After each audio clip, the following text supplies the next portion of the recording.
Aside from Bill Brennan, who is your Supreme Court hero? Oh, I would say that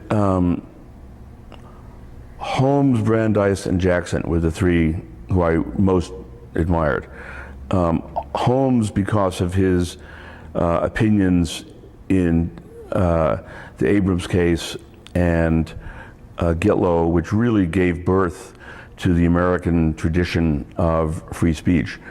Holmes was sometimes a great justice, sometimes not a great justice, but he rose to the occasion after a very limping start in these First Amendment cases, and really has profoundly changed the nation in those opinions, in the way in which he articulated the importance of free speech. And Brandeis, really for similar reasons. I mean, his concurring opinion in Whitney versus California is also, I think, one of the truly landmark opinions in the history of American law, and reinforced what Holmes had done in the First Amendment area. And Jackson, I think, primarily for me, for his opinion in West Virginia Board of Education v. Barnett.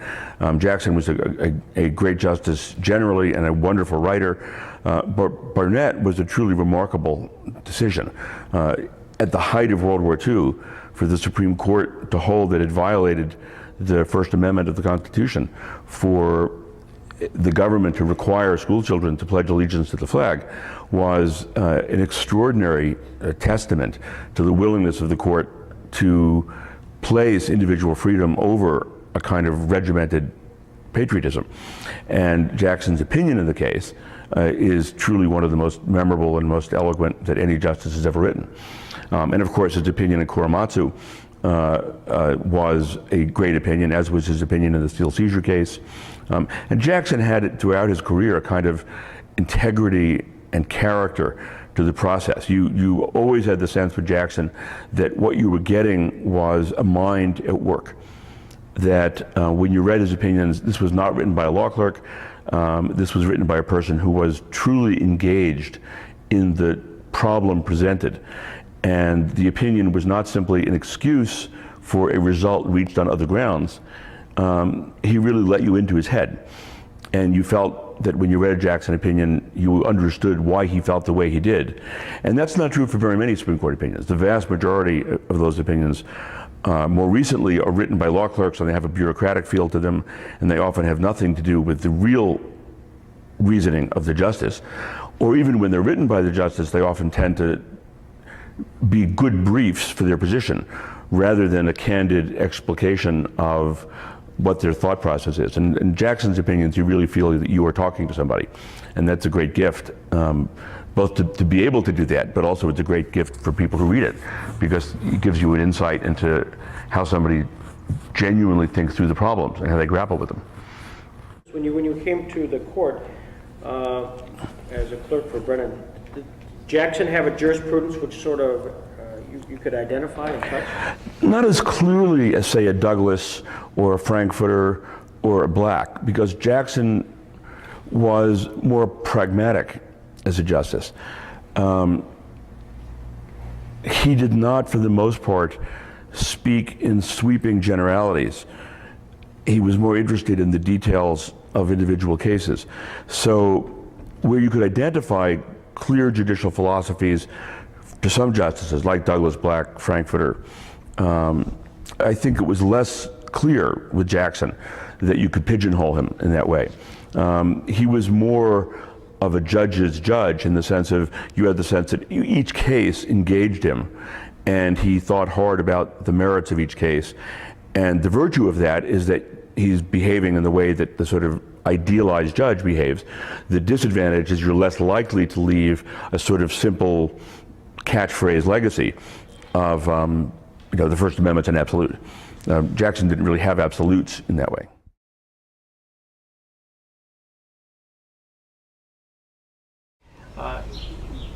Is the Jackson jurisprudence? Is there a sense of that at all on the court? Oh yeah. From your perspective? Well, in the Hamdan case, the case that came down in June, that shot down the military commissions that the Bush administration wanted to use to try the Guantanamo detainees.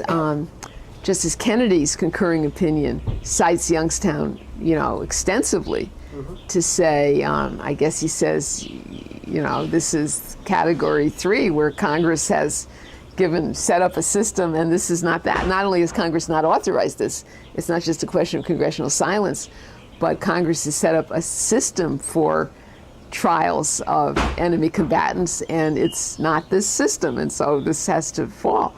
I think Justice Jackson's legacy is very much alive, and of course Chief Justice Roberts, who clerked for Chief Justice Rehnquist, who clerked for Justice Jackson, I think sees himself in that line of descent, and Jackson's name came up during the confirmation hearings for Roberts, and so that's living history, very definitely.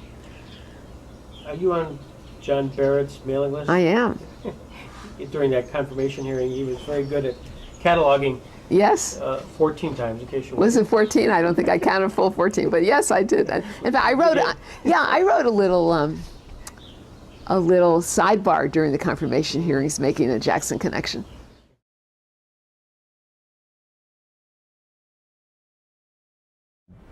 I have done, particularly since I became Solicitor General, and thereafter have done an enormous amount of thinking about Robert Jackson and who he was for a variety of reasons that we can talk about. But one thing that always impressed me about Jackson was reading some of his reflections and speeches about the role of the lawyer. And he gave in particular one talk about, after he had become a justice, about what constitutes good oral advocacy. And you probably know this quote very well, but I use it all the time about the parable about the 3 workers who are, cutting stones for a cathedral, and what the response of each of the 3 of them is. And that's the metaphor that I have in my mind as a lawyer. I want... For the tape, why don't you go through that? Well, I don't have Justice Jackson's words in front of me, but he was reflecting on oral advocacy and lawyers' advocacy, and said that, as a Supreme Court justice, as he watched the progression of lawyers coming to argue their cases in front of the Supreme Court, he was reminded of the parable of the stonecutters. And, a visitor to the outskirts of a stone-cutting operation came up to one stonecutter and said, what are you doing? And the stonecutter said, I'm earning my daily bread. And he went to the second stonecutter and said, what are you doing? Hi. Good morning. Hi. And said, what are you doing? And the second stonecutter said, I'm shaping my pieces of stone to fit in the building. And the third one lifted up his eyes and said, I'm building a cathedral. And what Justice Jackson said is, it lifts the heart of a judge to have a lawyer appear in front of the court who understands that he is building a cathedral. And that's the way I think that's my professional ambition. You will always fall short, but to try and build a professional cathedral for every case that you handle. In terms of broader aspirations, that gets into sort of deep life questions about work-life balance and how much of one's professional life to devote to private clients versus pro bono matters and teaching and civic responsibilities, which is always in flux and ought to be something that people, particularly people who are in professions that are so jealously demanding of their time, like the practice of law, should think about.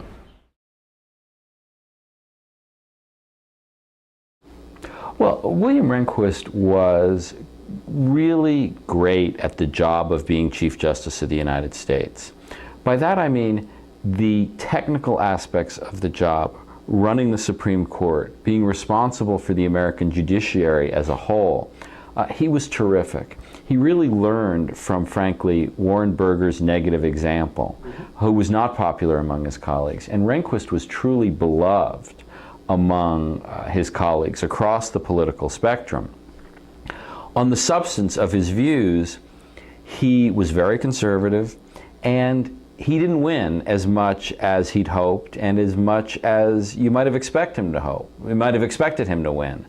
But you know, his victories may come on those issues after his death. O'Connor. Well, O'Connor, I think, is really one of the large figures in American history, clearly the most influential woman in American history, and right up there among men. I think she had a politician's instinct for where the American people were on the most contentious issues of the day. And that was really where she wanted to steer the court. She was a moderate by temperament, by inclination, by politics, and I think that is where she tried to keep the court. Stevens. Justice Stevens is, I have to say, even to me, a rather mysterious figure. Not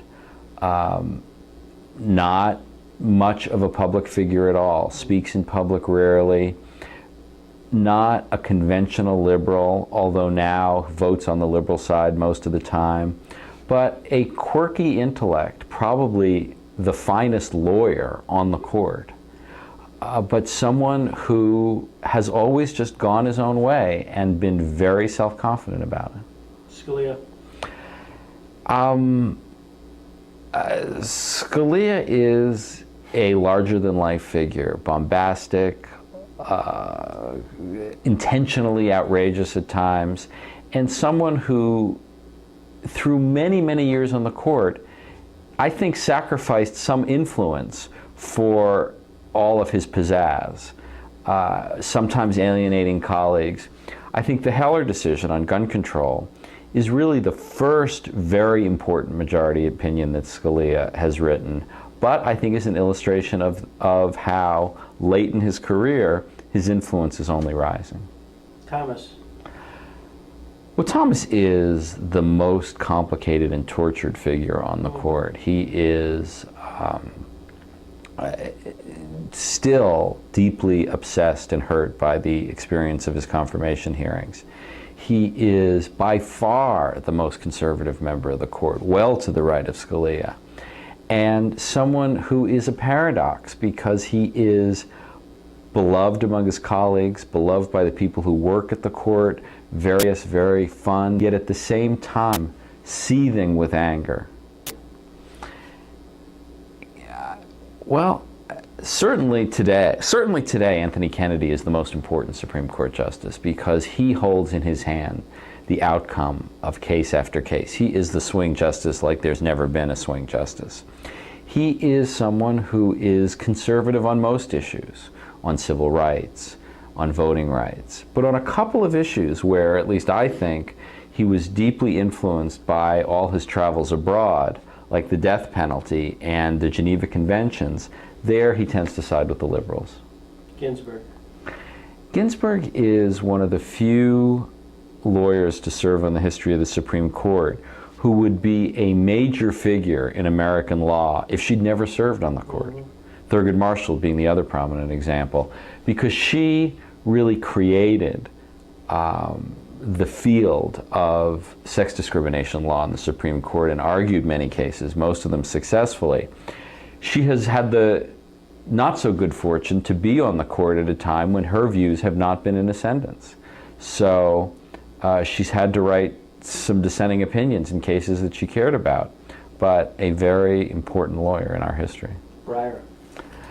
Breyer is the sunniest Supreme Court justice. He is, I think, the most approachable, the most relaxed.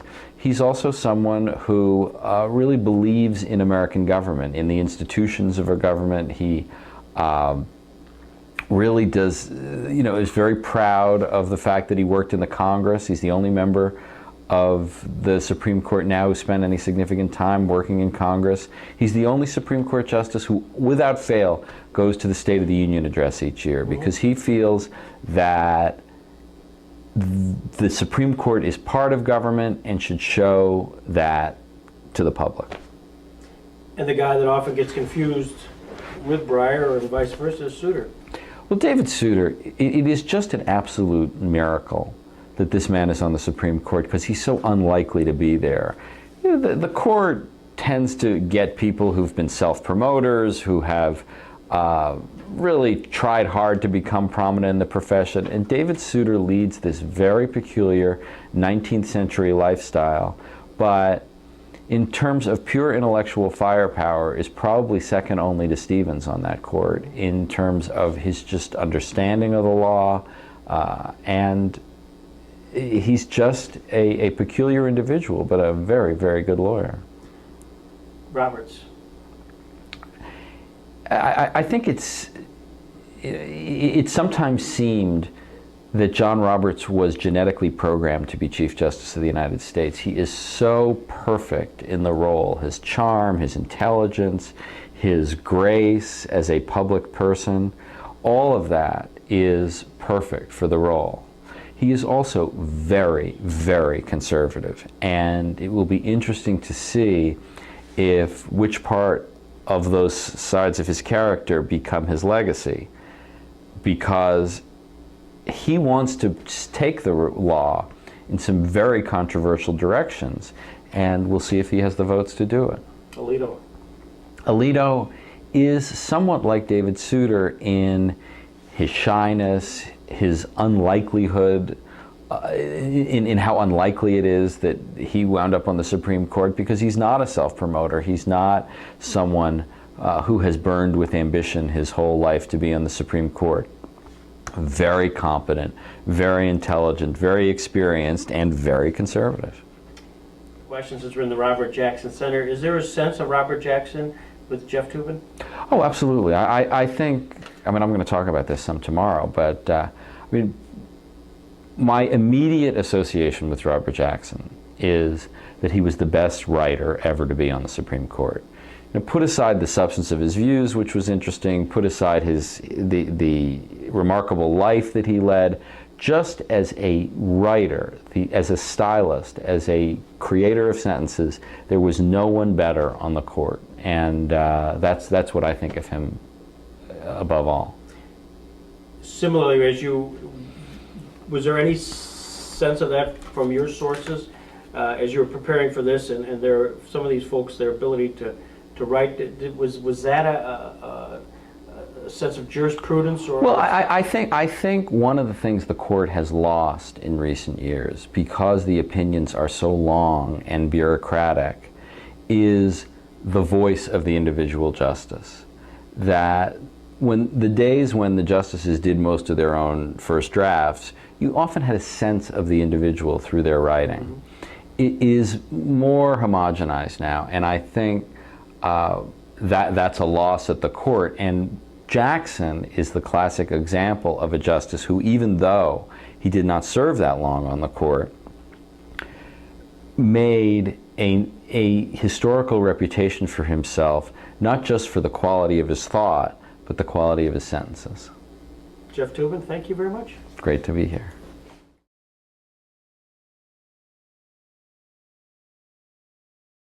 Robert H. Jackson what did that mean to you at the time, if anything? Was that a presence? Well, sure. I mean, it's physically a presence, at least for most of the time I was there, and that his portrait hung in the SG's office, and it actually hung in the sort of the external formal part of the office over the fireplace. So it had pride of place.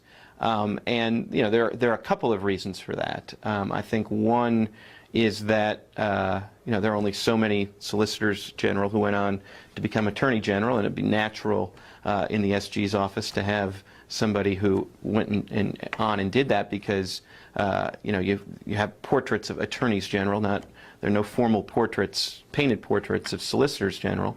If there were, I mean, Jackson's portrait would be there too, but I'm just saying this sort of limits the universe of potential people for whom it would make a great deal of sense to have their portrait hanging in the SG's office. But there were other candidates, Francis Biddle, for example. Now, Jackson has two advantages over Biddle. One, he certainly was a more handsome man. So, you know, to the extent that aesthetics matter here, you know, I checked out the Biddle portrait, and I wasn't that excited about it. But I mean, there's also the much more serious and obvious point that, you know, Jackson's reputation as Solicitor General, as Attorney General, as a justice, as the Nuremberg prosecutor, I mean, all of that together makes him, you know, I think an inspiration for, you know, all sorts of lawyers in the department, and not the least of which in the SG's office. And not only does his Attorney General portrait hung for most of the time I was there, as I was mentioning, you know, I lost him at the end of my service to Attorney General McCasey, and it's hard to deny an Attorney General from New York, portrait. But in addition to his Attorney General portrait, there are photographic portraits of all the Solicitors General, and his portrait there hangs in a place of honor in the SG's conference room, along with the, I think, 3 other Solicitors General who went on to serve as justices of the Supreme Court. So, you know, kind of any way you look at it, whether as an advocate or as a justice, I mean, there's sort of obvious reasons why Justice Jackson is held in such high regard by the lawyers in the SG.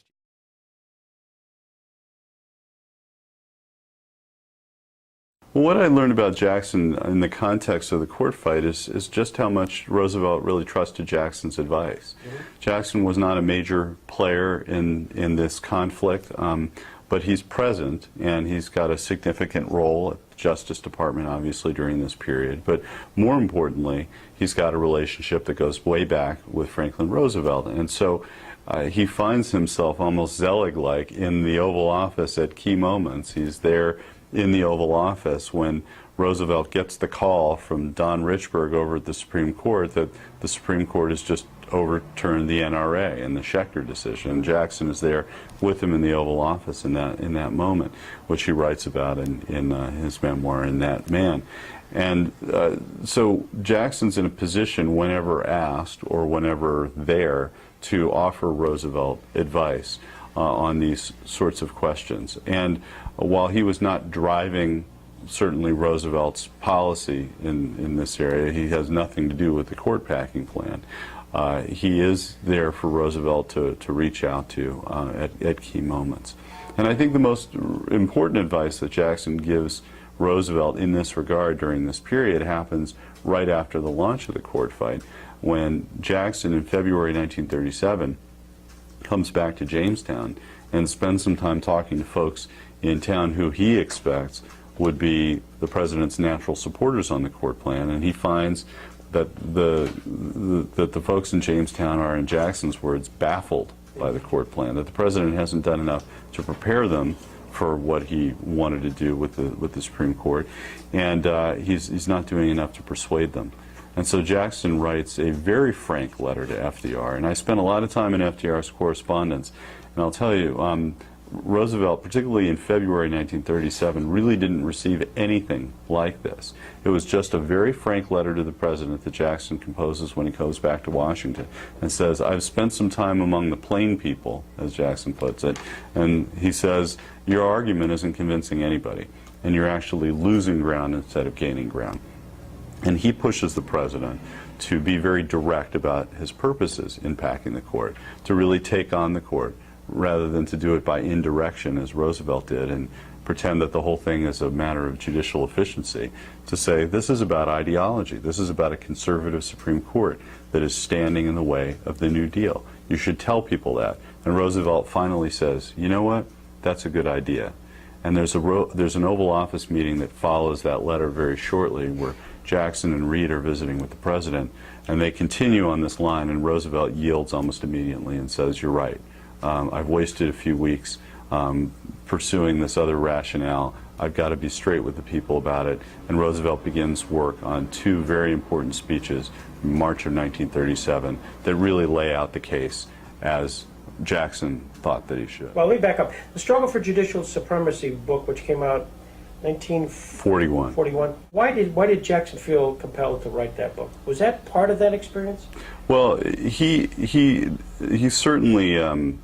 I'll just take a step back to Jackson's role in the remainder of the court fight. There were a couple of key points where Jackson made strong public statements on behalf of the court packing plan.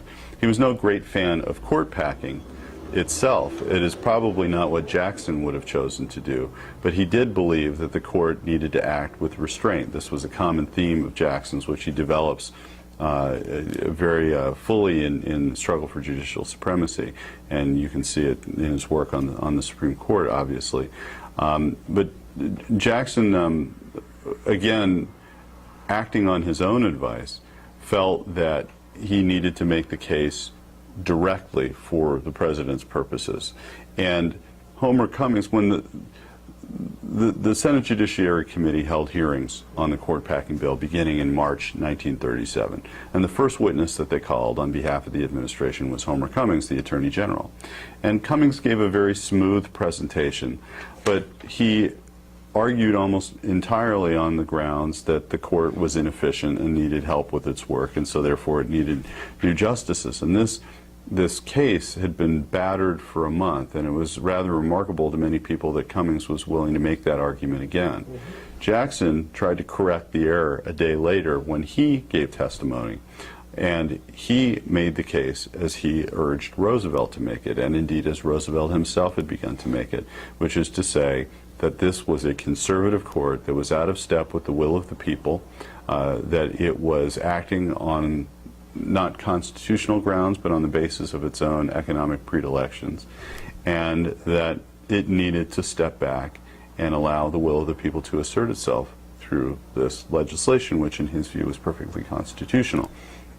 And so the general view was that Jackson gave the most effective presentation on behalf of the court bill, and he won a lot of praise for it, even from those who didn't support the court bill. It was such a masterful, lawyerly, clean presentation, in contrast to Cummings' smooth and sort of disingenuous presentation. So that was an important contribution that Jackson himself made to the president's case over the course of that. He also gave a speech at a couple of speeches in late March in which he suggested that there would be greater labor strife in the country if the court was going to stand in the way of the Wagner Labor Act, the National Labor Relations Act, and saw this as, again, a justification to pass the president's plan. So Jackson became an important public advocate for the plan, even if it was limited essentially to those couple of appearances. He was very helpful to the president in that way. He did go to some pains to make clear to people that he was not, as had been reported, a member of the president's team that plotted strategy. He was often, there was a group that was informally known as the President's Strategy Board, which was being run during the court fight by the president's son, James Roosevelt, and consisted of Tommy Corcoran and a few other individuals. And it was often reported that Robert Jackson was on the strategy board, and there was some confusion about that. And Jackson wanted it known that he was not actually in this little group who's organizing the political strategy for passing the bill. But he was involved, and I think there was some question in subsequent years, not only on Frankfurter's part, but on others' part, whether there would be a taint associated with this, since after all it was a failed undertaking. At the same time, many people had come to feel by that point that it was a successful undertaking. Roosevelt always said in later years, we lost the battle, but we won the war. He'd lost the battle to pack the Supreme Court, but the Supreme Court had changed. The switch in time that saved 9. Suddenly the Supreme Court that had been striking down all the New Deal programs was now upholding the New Deal programs. And he and others around him, and I can't speak to Jackson's personal view on this, but I think a good many of Roosevelt's members of Roosevelt's inner circle believed that Roosevelt had essentially forced the change. He had put enough pressure on the court that Owen Roberts, the swing justice, had swung. And I'd be surprised if Jackson himself wasn't of that view, particularly given what he wrote in struggle. Do you get a sense that Jackson at that time was positioning himself to be a justice of the Supreme Court? I think that it was certainly in the air. In fact, it was not only in the air, but it was in the press. At the beginning of the court, it's hard for us to see this because the court plan was such a spectacular failure that it does seem, looking back, that the handwriting was on the wall from the beginning.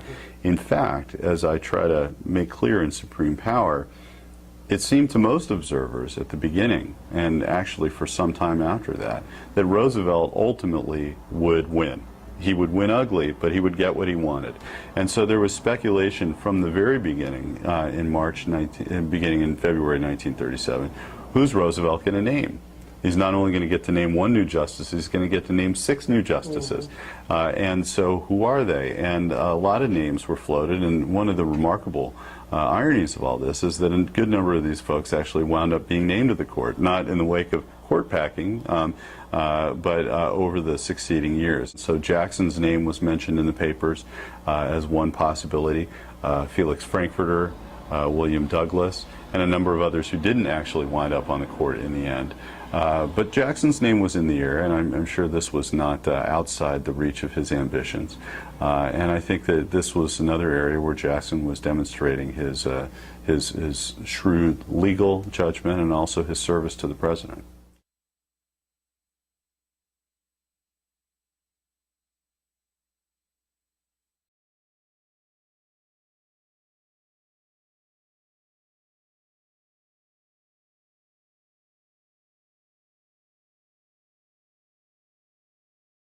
Robert Jackson. Well, so a couple of things about Jackson. You and I talked a little bit about, you know, I've done nothing but write about torture for the last 10 years and attempting to answer for America's complete unwillingness to take responsibility for what it did. And, you know, I was an early advocate for a truth commission or for a special prosecutor or for something to signal to the world that we take as seriously what Jackson did at Nuremberg when it's we ourselves who are the perpetrators. And so I always feel like I'm triangulating back to Nuremberg when we talk about horrific injustice being done. People saying they were just following orders, people saying we were working under impossible conditions, people saying it was just the law and the law made it legal. Those are all things that I always map back onto Nuremberg. And I guess, you know, one thing I've thought about a lot as it's become very clear in the last 2 years, there will never be accountability for what we did wrong in the war on terror. There will never be a moment in which America takes responsibility for making bad choices, and the ethos, and this is for this I blame the Obama administration, that to stir all that up will just to create more politics and to go through point by point who did what. You know, can't we just move on, right? Obama's locution is just turn the page and get over it. And I guess I think that Robert Jackson would have been the last person who would turn the page and say, we'll just get over it. There can be no closure without resolving it. You know, we always go back to Jackson, the concurrence in Youngstown, for these foundational ideas about executive power. I mean, how could one person get it so right, you know, and intuitively get it right in a way that would kind of continue to be what shapes the way we think about Guantanamo and renditions and everything else. And I guess the last thing I would say about Jackson was something that I've been so aware of is that we have 9 justices who went to 2 schools, and all their clerks went to 5 schools, and they all came up through the executive branch and then through the federal judiciary. And not one of them, I mean, I think there's only one on the current bench, that's Ginsburg, who was any kind of civil rights lawyer. One. Almost none who have tried cases. I think that the part of what is so impoverished at the court is experience, is having been in the world and tried cases and litigated like piddly little things that were too insignificant to matter to other people. And to marry that to Jackson's just incredible political savvy. And those two qualities, I think O'Connor represented the last of real political savvy at the court. That's gone. Now, I think Kagan has some of it. We'll see. But certainly it's not from having a lot of political experience. If she has it, she intuits it. But that being in the trenches, that quality of having lived life and been with people, I always tell the story because to me I think it speaks volumes of the Greyhound bus search case a few years ago at the court, where they were trying to determine whether riders on a Greyhound bus had a reasonable expectation of privacy in the bags over their heads. And you're watching 9 justices who have clearly never been on a Greyhound bus in their lives. If they've been on a Greyhound bus, it was 50 years ago.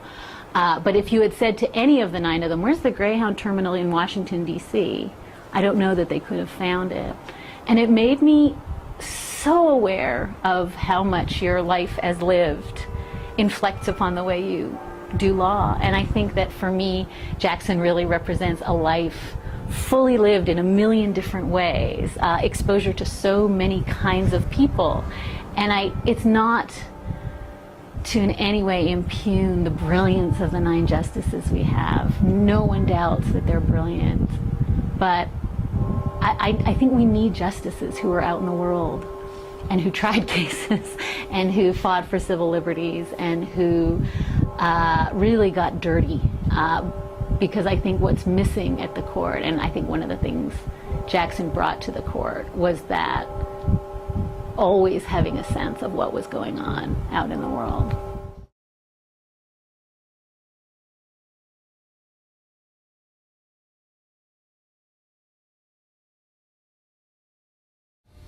Do you guys ever have any reason to talk about that?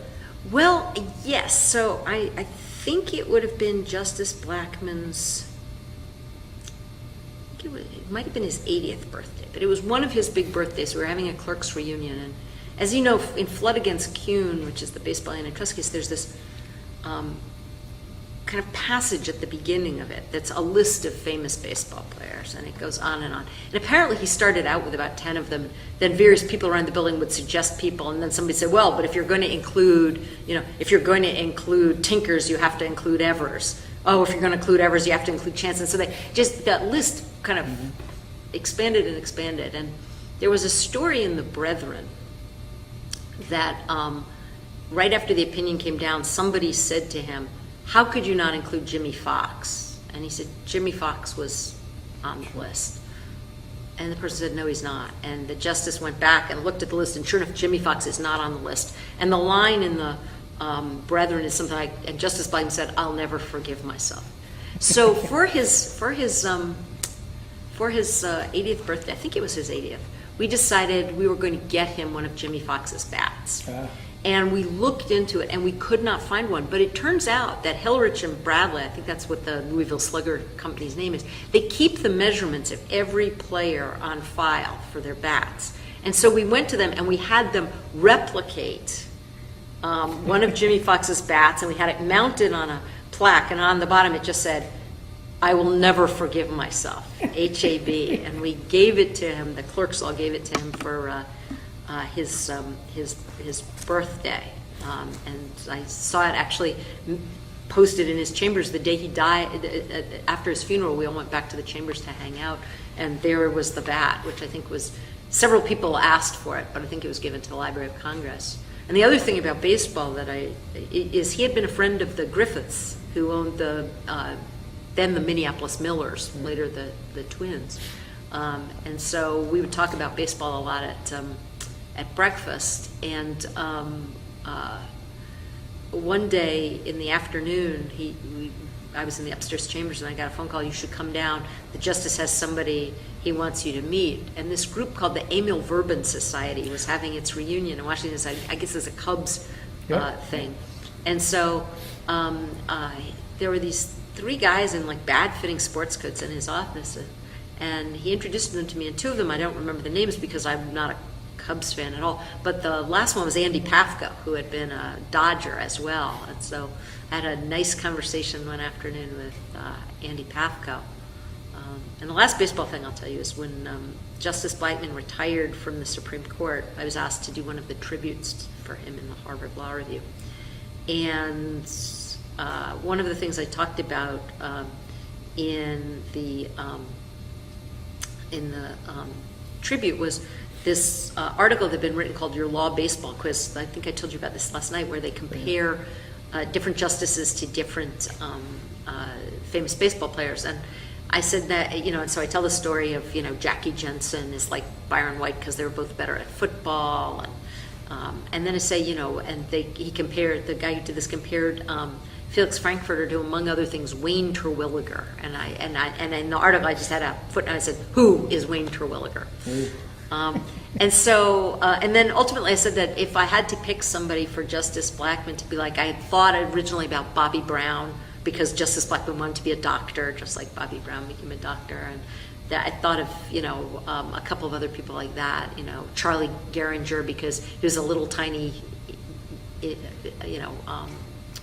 little tiny second baseman, and, a great fielder, but not a big batter. And ultimately I came out with Dave Winfield, which people might not have guessed, because both of them came from St. Paul and made something of themselves. Both of them played the game long after many of their contemporaries had retired, and both of them owed their start to a convicted but later pardoned Watergate felon. To a later pardoned Watergate felon, because Blackmun got his seat on the Supreme Court from Nixon, and George Steinbrenner is the person who gave Dave Winfield his biggest contract. And so when so I read this, and I went and and the next time I visited the justice said, "Oh, I really liked your tribute a lot, but come with me." And he led me down the hall into the storeroom. He was then down at the Thurgood Marshall Center, and he pulled out a copy of the baseball encyclopedia, and he said, "This is Wayne Terwilliger," and took me to the page for Wayne Terwilliger. So. Twig. I'd never heard of him, and I'm a baseball fan, and I'd never heard of him. Should baseball retain its antitrust exemption?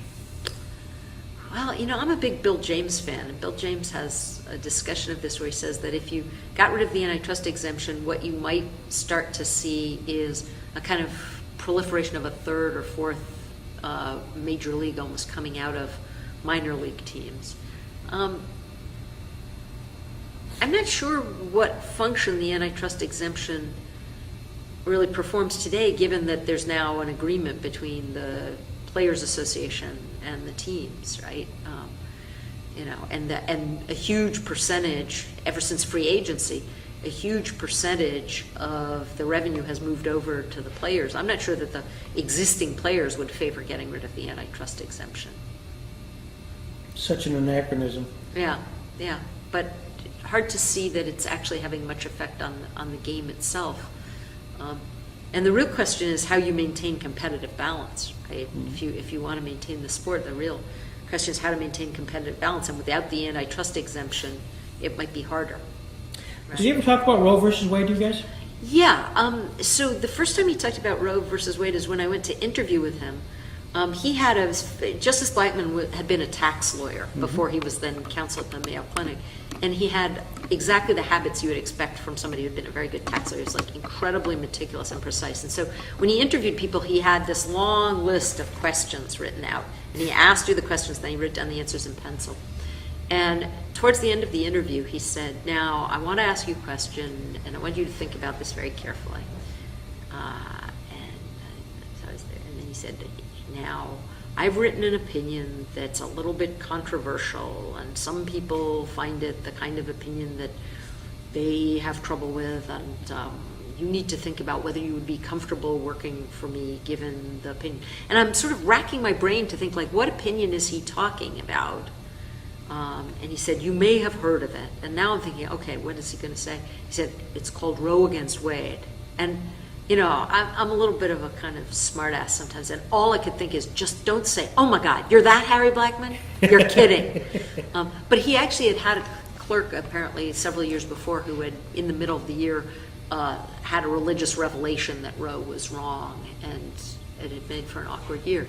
So that was the first time that I had a conversation with him. We had 2 abortion cases my year at the Supreme Court, and it's actually the kind of high watermark of abortion rights at the Supreme Court was one of those cases, a case called Thornburg against American College of Obstetricians and Gynecologists, which the justice wrote. And so we had a fair number of conversations about abortion, and he was convinced that, you know, that was also the first time that it was 5-4 to uphold the kind of central premise of Roe, because the Chief Justice switched sides. So we talked about a lot then, and then as you probably know, he used to teach at the Aspen Institute in the summer, a Justice and Society class, and he spent a day of that talking about the decision process leading up to Roe, and I was there one year.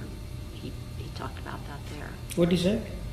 Well, he taught, I mean, it's interesting. I think, although he wouldn't put it quite this way, his thoughts about Roe evolved somewhat over time.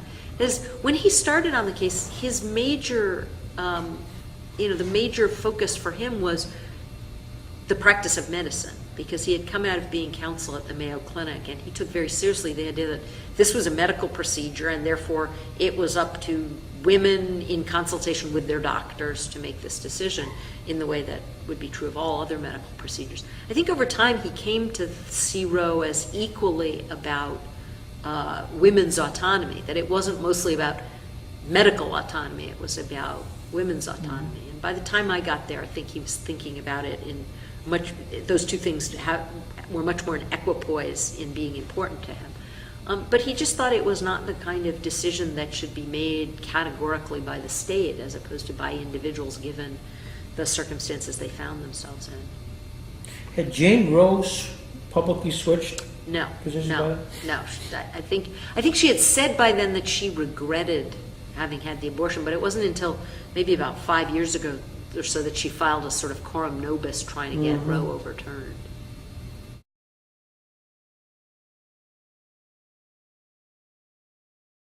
More importantly, Herbert Wexler. Yeah, of course. Herbert Wexler, see, I only did 2 years there because I'd done 2 years of law at Oxford. And Herbert Wexler was my legal education. I came in and I had him for criminal law. And at that time, he was doing the Model Penal Code. I had him for constitutional law. And at that time, he was about to give the neutral principles speech at Harvard, the Holmes lecture. And I had him for the first half of federal courts. Jerry Gunther did the second half. So that was two and a half full year courses with Herbert Wexler, who was, to my mind, the greatest legal scholar of his time, and a classroom teacher of consummate skill. And he asked some softball question of the student. The student came up with some grandiloquent answer. I offered you a scalpel for this problem, and you went after it with a shillelagh. He was merciless, but wonderful, wonderful. And he was the reason that I got a clerkship with John Harlan.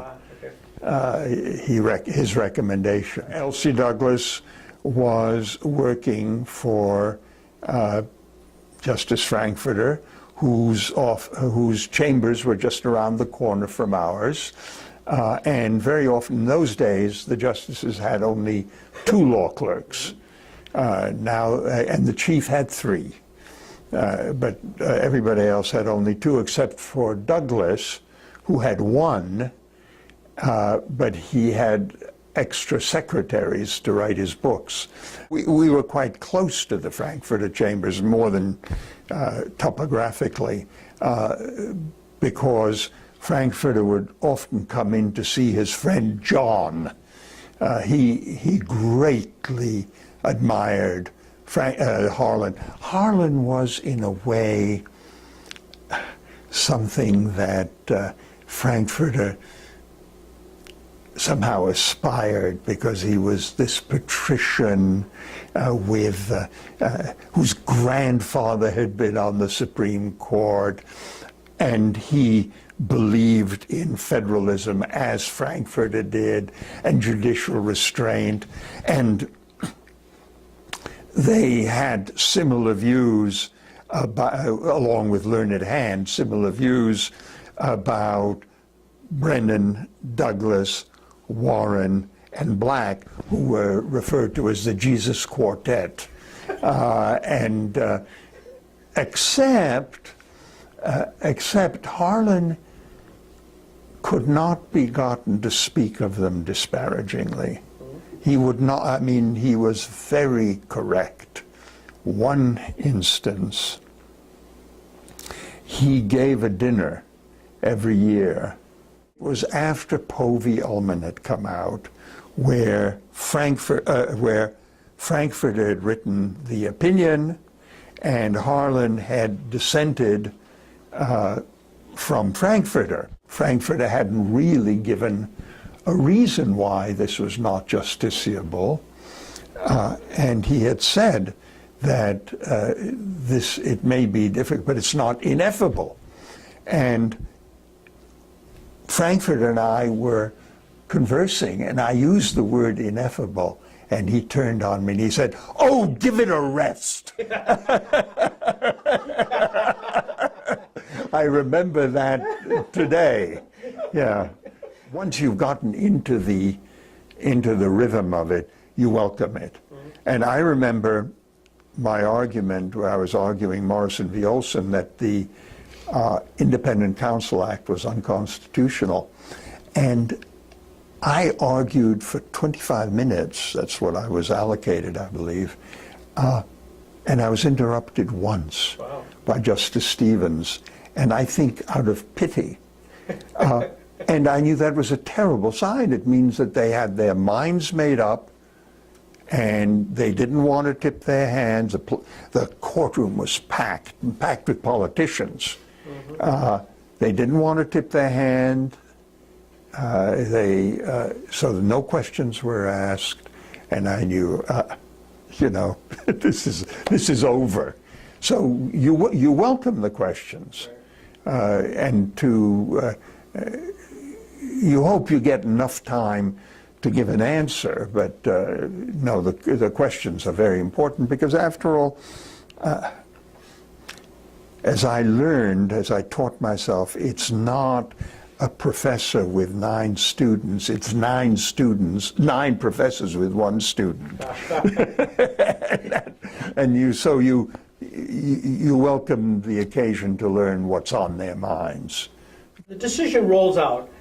Do your eyes sort of glaze over? They hand it to you, you've been waiting, there it is, you've got the piece of paper, do you go right to the last page? The one I remember better than anything is, again, Morrison v. Olson, which I really felt I deserved to win, and which I'm sure if it had not been Morrison v. Olson, but Clinton against Starr, I would have won. Well, I heard the opinion. It was 7-1. Kennedy had not taken a seat yet, so he was not, and the one dissent, and it was magnificent, was Scalia's, and I walked out, and I went into the Solicitor General's room, and I called my dentist, who said there was a tooth he needed to pull, and I asked him, "Do you suppose you could do it this morning?" So I thought I'd get it all over in one day. Well, they were very similar in that they were both not school taught. They were self-taught. So obviously what you have is an inherent gift. Both of them, and they both had the same gift to, in a very concise phrase. You know, the Gettysburg, Lincoln's address was preceded by one by I forget who, but he spoke for 3 hours. You know, and that was part of Lincoln's genius. Yes. And Jackson similarly was not long-winded. What was it that was a style that made you conclude that, you know, right up there with Justices Marshall and Holmes, that... Well, his ability to capture in a phrase that was not yet a cliche, but was so good that it, like much of Shakespeare, it would become one, to capture an idea in a phrase. That was the remarkable thing. For instance, I'm going to mention that today in my lecture on original intent. As mysterious as the dreams that Joseph was called to interpret for Pharaoh, each side gets more or less apt quotations which more or less cancel each other out. Well, there's no fancy language there. It's just unforgettable and punctures forever the whole originalist pretension. And of course, this famous, you can't improve on, I think it was in Brown v. Allen, we are not final because we are infallible because we are final. There's not a fancy word in that, but never again can anyone have a contrary pretension.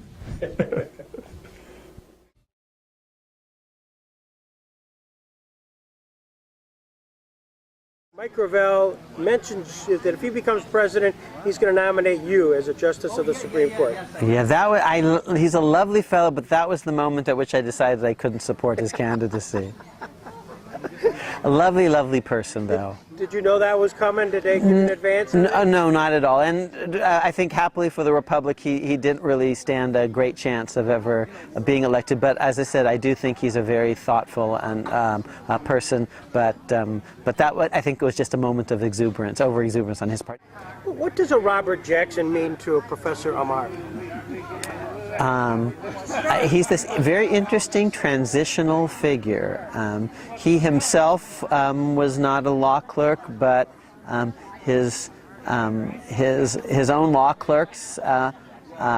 But he did have law clerks, and one of them became Chief Justice, and one of that, William Rehnquist, and one of that person's law clerks again became Chief Justice, John Roberts. So he's this very interesting transitional figure. He emerged from a world in which you didn't have to have gone to a fancy law school, you didn't have to have clerked to be on the Supreme Court.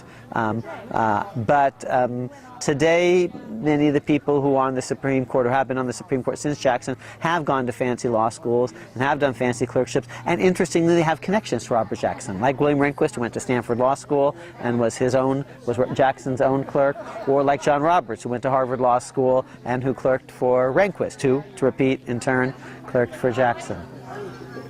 When you were at Yale, did Jackson was he much read? Was he a conversation or not? I mean, do you have a recollection that you have the Frankfurters, the Blacks, the Douglases? Was Jackson in that conversation? My colleague Bruce Ackerman has paid great attention to Jackson's work even before he was a justice, to his critique of the old court. He wrote a book about judicial supremacy that Ackerman cites in great detail. I personally have found John Barrett's work so fascinating on Jackson, and my student and friend Noah Feldman wrote a very interesting book about the Jackson era on the Supreme Court. I have read a lot of work of Dennis Hutchinson and others about that court. By acclamation, I think Jackson does rank among the justices generally reckoned great. There was a recent list just last month by Cass Sunstein, who's among the, I think he may even be the single most cited legal academic. I think he probably is the single most cited legal academic today. And he came up with his list of the 8 greatest justices of all time, and Jackson was on that list. And see, Cass is a Harvard Law product himself. I think 4 of the 8 were Harvard Law School graduates: Holmes, Brandeis, Brennan, and Frankfurter. And so the only 4 who weren't, so 4 were Harvard people.